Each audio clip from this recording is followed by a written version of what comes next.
Okay, hola, ¿cómo estás? This is Ben Mahira Manuel, Damien Manuel, aka Mahira. I'm gonna title this Where I Am With It Now. Over here in the corner.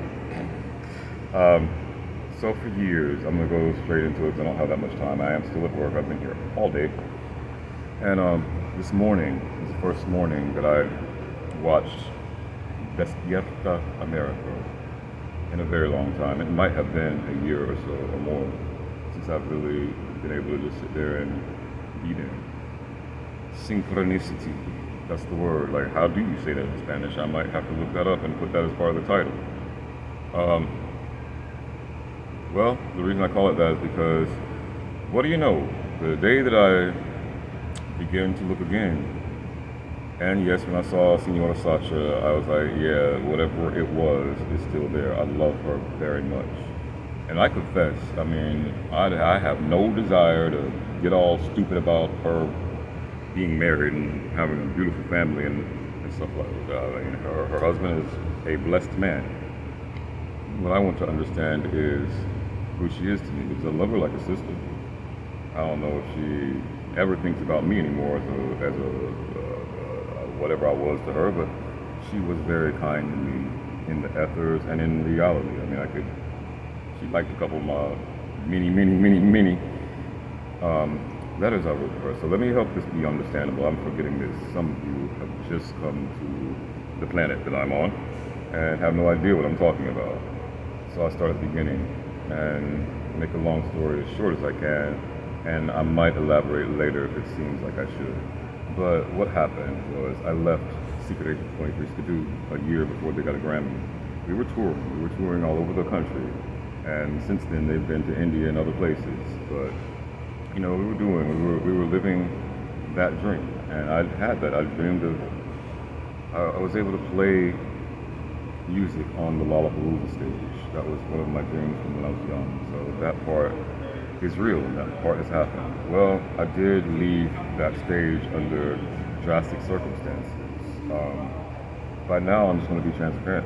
Transparent. It was a spiritual attack. I had to leave. I was getting too visible in a world that's changing, and I needed to come back to where I was somewhat not so visible and go to church about it.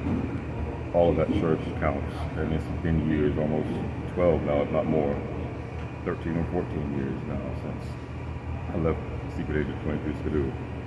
Somebody do the math, and I might do it later, but anyway, it's been a long time.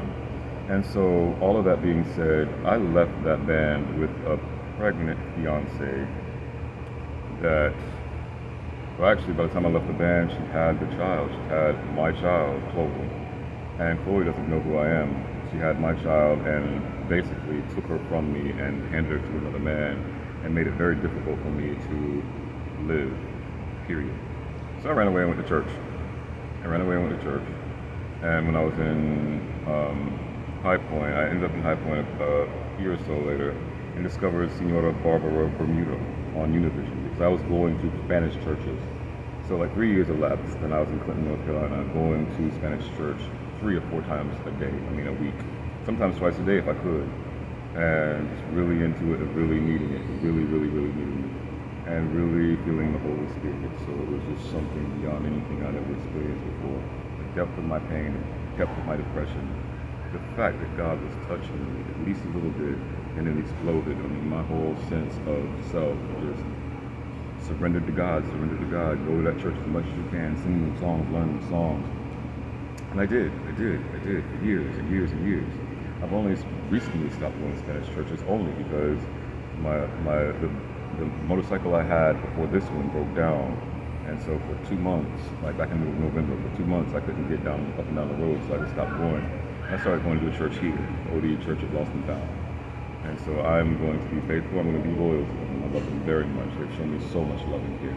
What does this have to do with Señora Sacha and Univision?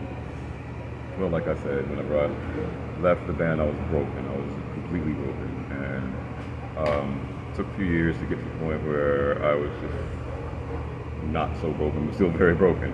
I discovered them on Univision, and they interacted with me. They literally I would write Senora Barbara, and she told me beautiful words, thank you, always. And I don't know how to explain how much that meant to me. That was like God used her to be a life preserver for me, as He used Senora Sacha. So my question is, after a long while, like years, 7 or 8 years, I finally stopped watching a couple of years ago, just because I was like, well, what do they think of me? Probably not too much anymore. I mean, they're famous and rich and all this stuff, and they're living that life.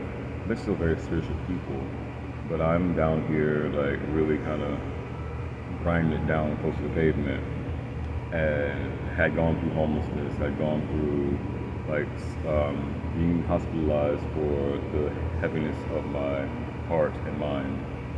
And so getting it back together, was very, very much, God did that through a lot of it through Señora Sacha. It just really, like, when I watched this morning, I was like, I really love her, and I feel her. Like, I used to be able to feel these people without looking at them, and then I'd go look at the TV to see them and see if I could confirm it, and I could confirm it in my spirit. Like, they were feeling some of the same things. So that goes to the day whenever they had this beautiful ceremony with the actor in the movie The Sound of Freedom. I was so mind blown to see that, because that's going to be a very important movie. That's a reality what's happening with those children. And to see them do that, to showcase that on Univision, just gave me that faith that I had in them in the first place. It kind of gave it back to me, and just made me think, well, don't get caught up in the way the world looks at things. Don't get caught up in, how many Christian ministers will say, well, they're Catholics, so they're going to hell. I mean, I feel like I've been kind of close to that with them, but able to move beyond it for some mysterious reason that I'm speaking on right now. That's synchronicity. I need to understand it. I need to know what it is, and it still exists, and it's still very powerful. So I just wanted to use this moment to say, Senora Carla Martinez, that was a beautiful interview. I might be a different denomination, or even religion, if Catholic, if they don't consider Catholicism Christianity, but Jesus they were speaking about. I don't understand all the Mary stuff. I used to be a goddess worshiper when I was a little, so I used to think about Mary a lot. But I don't know how any of this really relates to what Jesus is going to do when He returns. But when they spoke of Jesus, I didn't take it as some other Jesus. I took it as a Jesus that cares for us and cares for those children. And these people, I started thinking about all these Catholics that are really, really in love with Jesus, the way they know Him, and really want to save those children, and really want the world to be a better place. And so that's where I'm going to leave this statement, and this statement, this video, this synchronicity. It was amazing that was, because I want to see that movie, and I've wanted to see that movie, and to have him, the actor in that movie, on that stage with Señora Carla, it just brought it back to me. Like, I don't know where it's going, but I pray right now in Jesus Christ's name, Lord Jesus, please take the wheel. Lord Jesus Christ, Yeshua HaMashiach. God, please take the wheel. God bless Señora Sacha. I love her very much. God bless Señora Barbara. I love her very much. God bless Señora Carla. I really appreciated that, and I can feel, I really loved what she did this morning. I just did. I will say that at one point I quit watching because I was scared that they were Illuminati, and that they were all the way in it, and that I couldn't bring them out of it, and that I couldn't save them. I know, who am I to think that I could save anybody, but I know that the Illuminati is real. I know that Sam Smith needs some salvation. If not, he goes to hell. I'm going to say that point blank. As much as that other nice stuff I said, the real thing happened. The Bible's real to me, very real to me, and a lot of other people, and to reality. The Bible is real to reality. I'll say it like that. But anyway, I don't want to scare or hurt people, but I do want to be prepared. Lord Jesus, please take the lead. I'm going to bring this up.